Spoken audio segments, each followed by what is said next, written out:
a martial arts movie podcast. I threw that shit before I walked in the room. Featuring drunken Thai boxer Will. Too bad you will die. The also drunken wrestler Mark. I said I don't want trouble. And drunken karate master Zero. You've lost your balls. And now, Talk. I know Kung Fu. You know, baby. Fists of Fail.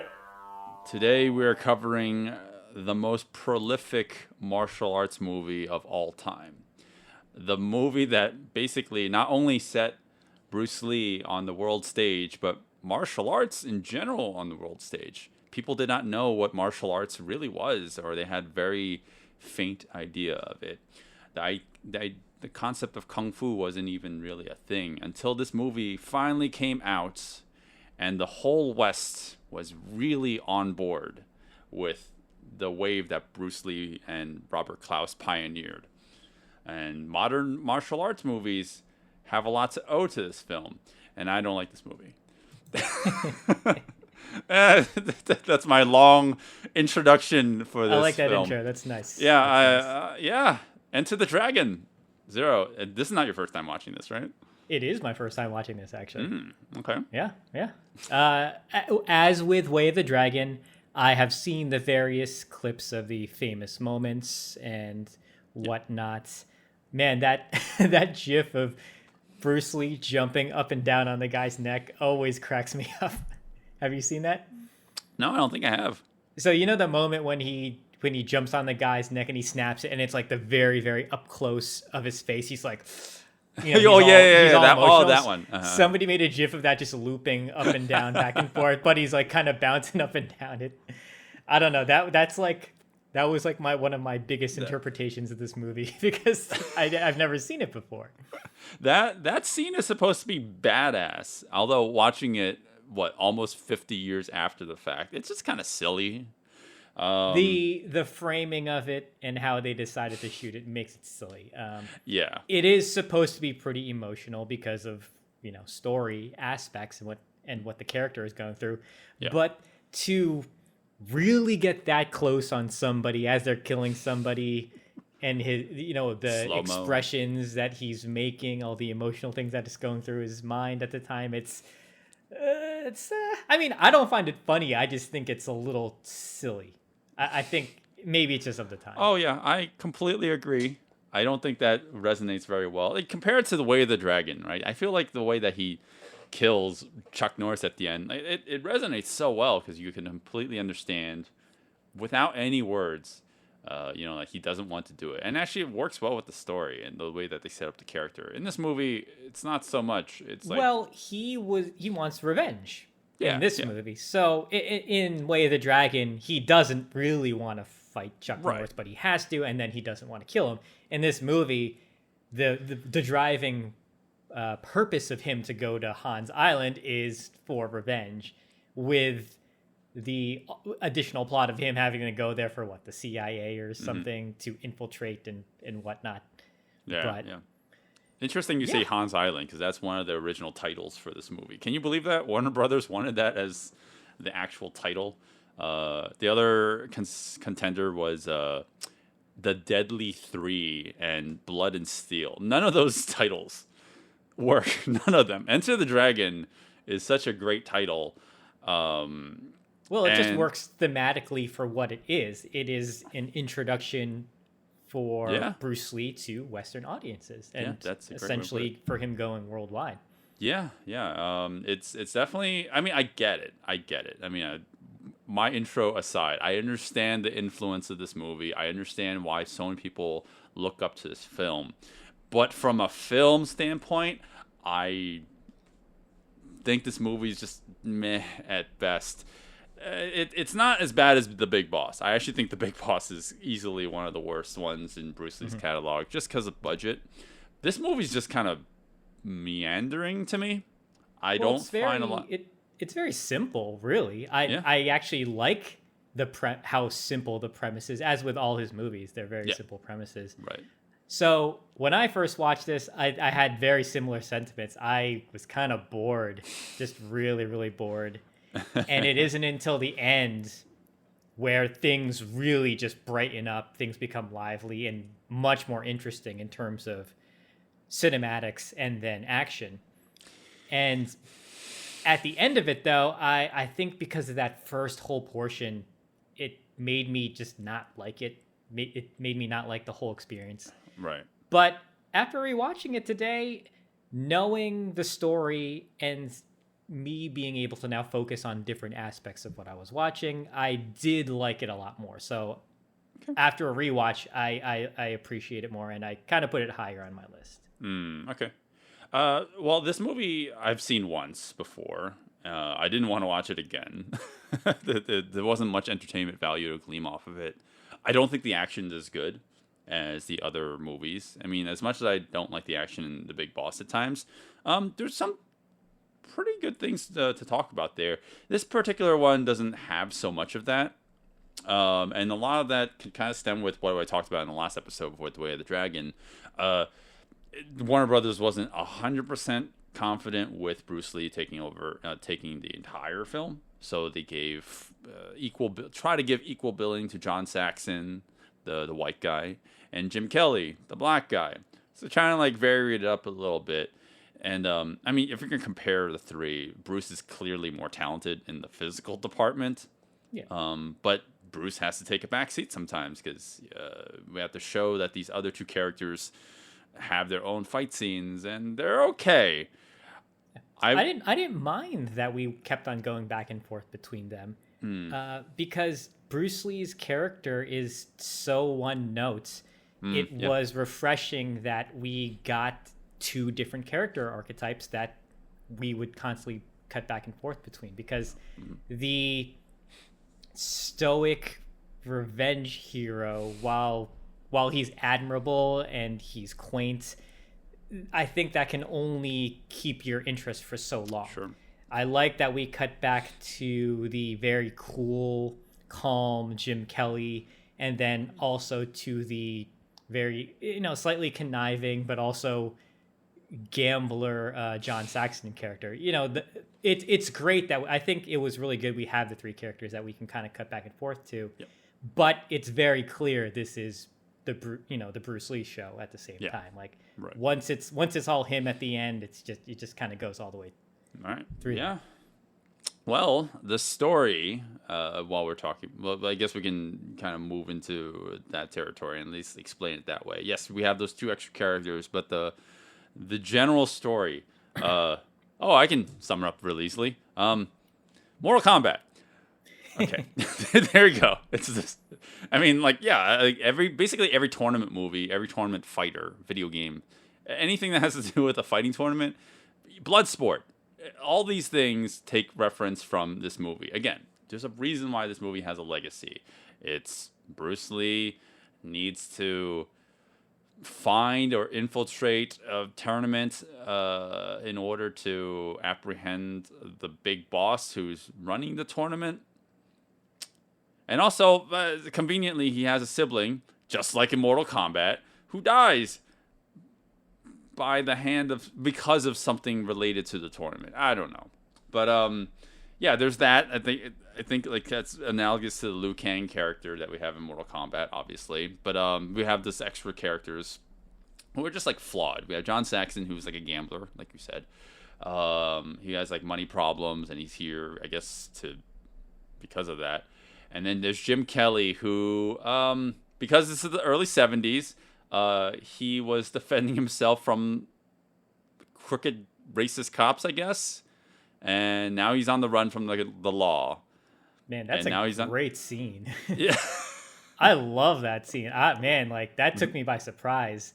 Yeah. So he gets, shaken down by cops for no reason, minding his own business. Yep. And it's crazy because he strikes the cop when they try to go at him. Yep. And then they accuse him of assaulting a police officer. And in my mind, I thought like, oh my God, he is fucked. Like, what's going to happen? And then he beats him up and speeds away in their cop car. Yeah. And I was kind of cheering at that. I was like, wow, that's awesome. That's really cool. Right. As even though that is something you do not do today or back then at all. Like it was a weird, heroic moment, but I can see how conservatives might hate that as well. This is this is the early 70s. So we're playing up to a couple things that were popular at the time. Blaxploitation was like really like booming in that era, or like I guess like starting in that era. So like we want to play up to that too. And like of course like the political climate was changing, like wasn't that long ago Martin Luther King did his speech. So it's like we changed, like things were changing culturally. So like again, this movie is like in this right time frame of American culture. But I'm not a political history buff. I will say though, like in terms of Jim Kelly, it's surprising that this time around I watched it and I thought he wasn't bad. In terms of his physicality on screen, this is easily the best I've ever seen him. And I haven't seen a whole bunch of Jim Kelly movies, but anytime I've watched him perform in anything, I think it was just okay. I think it wasn't just. Well, I don't know about you, but I watched a lot of his movies when we were covering. What was it? Black History Month. I went through his filmography or most of it, and yeah, it's crazy how if you have a good fight choreographer and you're just filmed properly, you can look very good on camera. Yep. And he got some stardom because of this movie. And to see how his other films fared compared to this, it's like, it almost seems like a step back. Yeah. You can see he's still capable, but they just don't know how to film him correctly. Right. It's interesting because I knew that Jim Kelly was a black belt in karate, but I didn't know John Saxon was apparently a black belt too. Mm-hmm. And everything I had nice to say about Jim Kelly, I can't say the same for John Saxon. Really? I don't disagree with you there. Really? Okay. Yeah, when he fights Bolo, I was surprised at the competency of the choreography. That's like one of my more that's one of the more interesting fights for me. Really? There is a great exchange of blows before it goes into that armbar. And it's, you can clearly see it's all John Saxon and Bolo just going at it. And then they go into the armbar, but that's it. That's the height of it for me. And then everything else he does, I don't think he really does too much. Because he's not supposed to. He's not, I don't think he's the focus of the martial arts in this movie. So. Well, that was something that he thought he thought the movie was going to be about him. This movie shares a lot of parallels with The Big Boss in that James Tien in The Big Boss was, kind of sharing screen time with Bruce Lee. And then if Bruce couldn't, pick up the pace, James Tien would have taken over. And my understanding is that, was it Robert Saxon or John Saxon? Excuse me. Mm-hmm. John Saxon, they were also doing the same thing where if they thought Bruce Lee couldn't really, do it or capture what they were audiences, yes, then they would have probably edited John Saxon in a lot more. And because it's funny, you can see him disappear at the end. And in my mind, I'm thinking there's probably footage of him doing more on that battlefield. Yeah, I'm kind of glad they didn't go that route. John Saxon's, his story's not that interesting, right? Also at the same time, I don't really root for his character. He's a very flawed individual, and I'm really here to. Because Bruce's story, it's his character is a lot more noble, and he's here for a reason. So I definitely I'm rooting for him. So at the same time, I get it. Early 70s, you want to play it safe. You want the white hero. We have nothing to anchor onto with him. Mm-hmm. We understand he has the gambling debt and that he's kind of a playboy, but that's kind of it. They do give him a little bit of emotional, not closure. They give him an emotional moment at the end, and you do feel for it because he did have a relationship with this one person. But that's like the extent of it. That's it. That's what I'm saying. Yeah, there's nothing interesting about it, but that is all they give him. The way that storyline or B-line, whatever you want to call it, ends, it's kind of, that's what happened to her? It's like the movie barely acknowledges this. Oh, there she is on the ground. lifeless. I like I mentioned, I have a feeling that if they felt Bruce Lee couldn't really capture what they wanted, that maybe they would have fleshed out stuff with him more. Maybe there's footage of him trying to protect her or her trying to protect herself and ultimately meeting her demise and whatnot. So yeah. But I mean, I will say the quality of filmmaking for sure, and we're not talking about the action direction. We're talking about the quality. Obviously, it's a step up from every other movie that we've talked about with Bruce Lee, because we're moving to the West. I mean, it's just in terms of like resources, expenses. Like we have a little bit more. It's a Warner Brothers film, right? Yeah, there's budget actually. There's actual budget. But it's weird because sometimes there was a lot of production problems with this movie.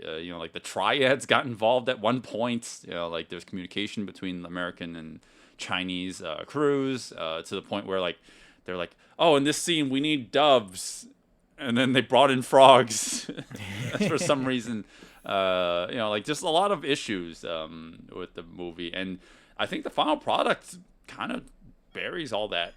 You wouldn't even know. I think the look of the film is pretty good. Mm-hmm. Yeah, like you wouldn't know that the courtyard where all of them are fighting or doing their poses on that's just tennis courts. Really? Those are just tennis courts that they just painted over. I thought they were at temples, just abandoned temples that they probably excavated and just cleared out and made into sets. Yeah.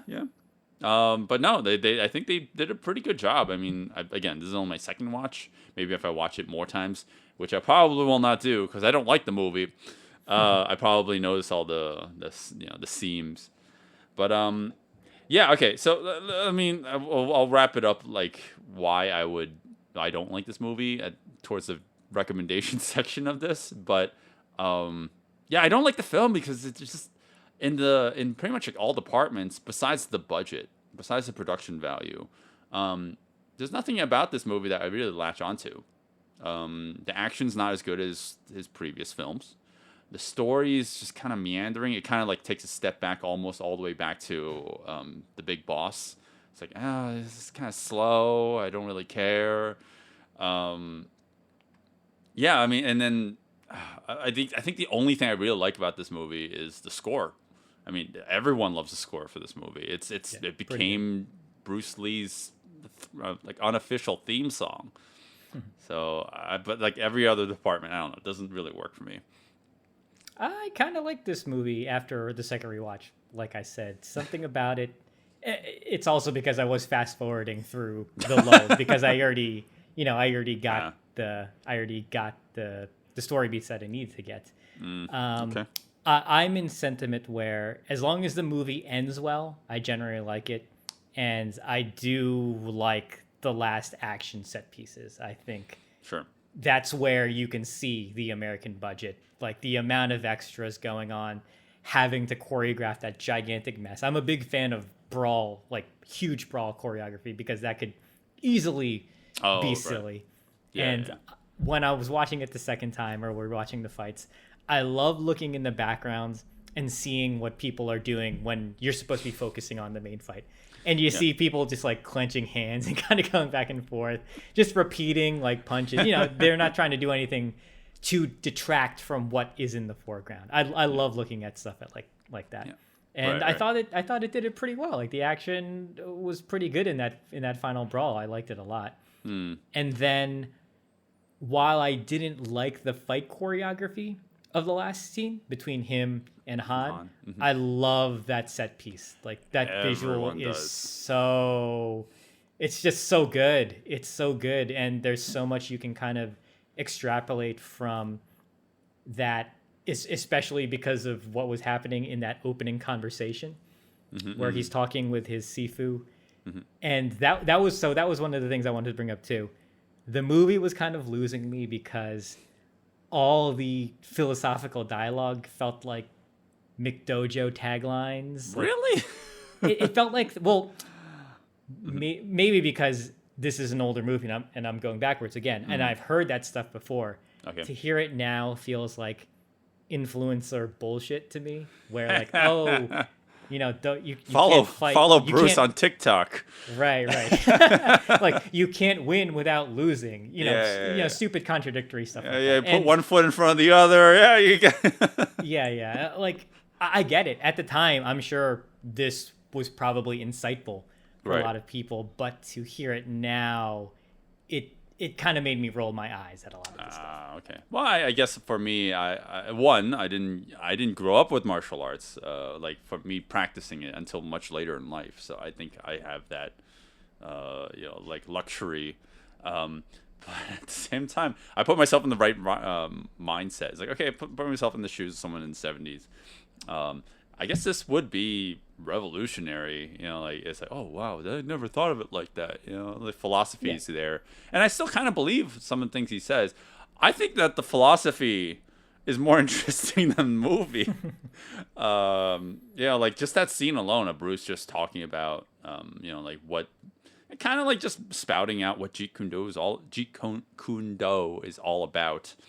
I think is like pretty interesting. I mean, if you ever seen Bruce Lee do that interview, that very famous interview, he's basically just describing like the way that he imagines martial arts to be, and I mean like like he explains it in a very simplified way, and in a movie format, like I thought it was pretty interesting. I can see why that would be like the tenets of a McDojo.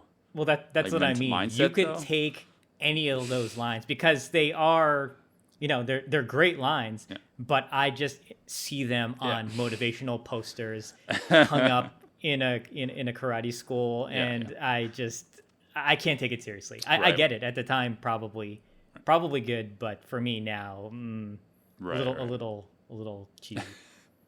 It's funny because I thought it was pretty well done. I mean, again, this is I wouldn't say originator, but like maybe on screen, it's one of like the first examples of anyone talking about these kind of things. Right, and I try to appreciate it for that at least.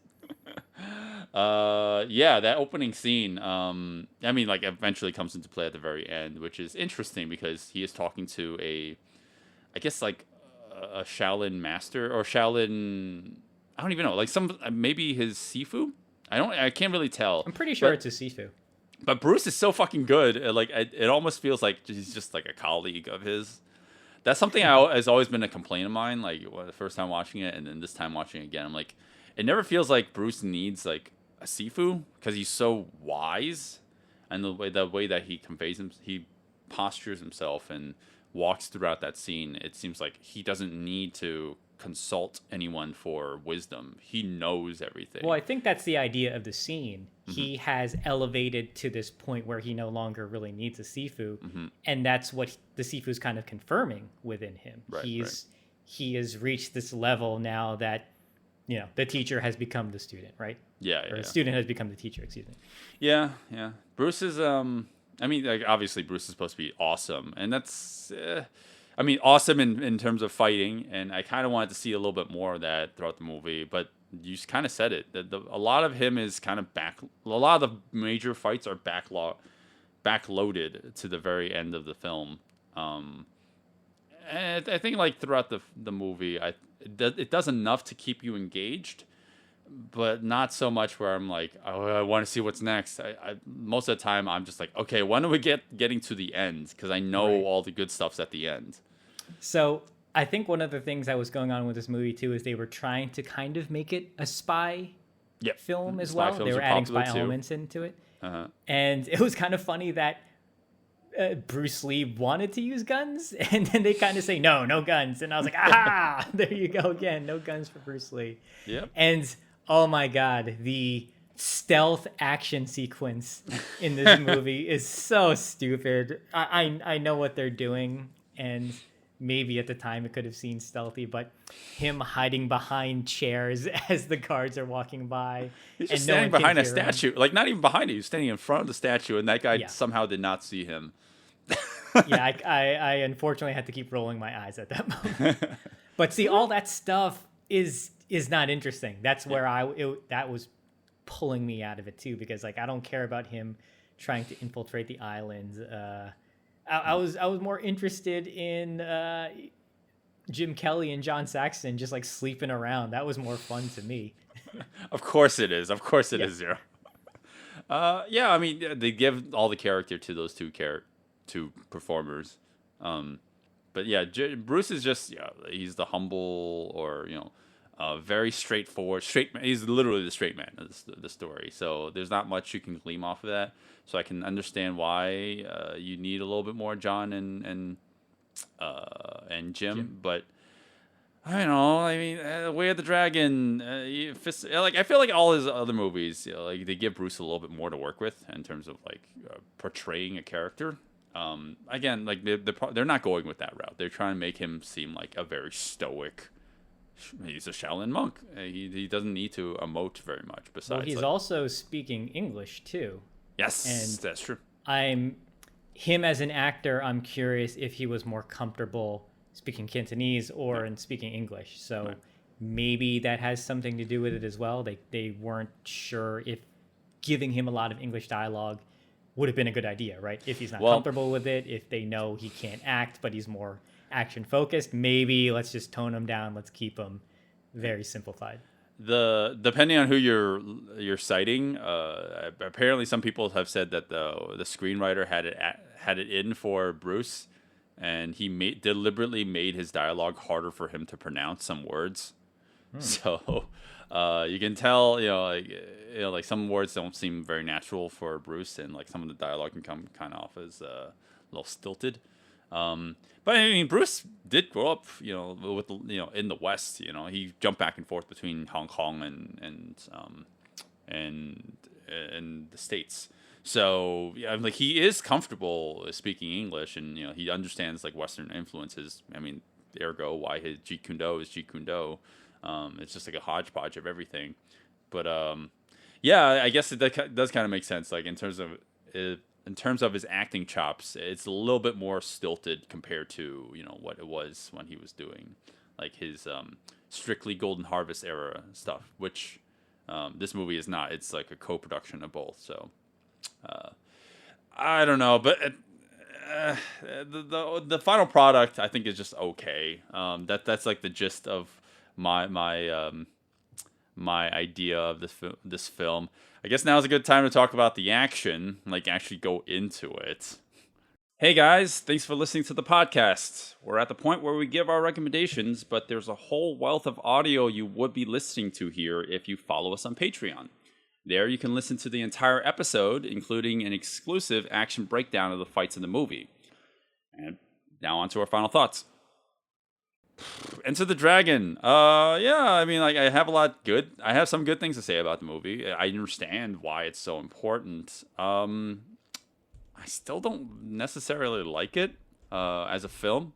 I understand what significance it had. I understand like what was good about it and what resonated with so many folks. I can even empathize with people from the time and even people to this day and like what this movie did for martial arts in the West. I don't think martial arts would be even close to what it is in the Western Hemisphere, whether it's film, whether it's just practicing martial arts as a hobby, like everything. I think this movie has so much influence that it just redefined culture. And yeah, I still don't like the movie. I still think it's really boring and I don't care. Yeah, that's fine. There's nothing wrong with it. So, okay, here's my question for you. Mm-hmm. Big Boss or Enter the Dragon? The fighting in Big Boss is better than this. Isn't Really? that sad for me to say that? I think, like ultimately, I think it's not the fight, it's not the choreography. The choreography in this movie is actually sometimes better, but it's shot better in the Big Boss. And that's like my general sentiments of like why I like.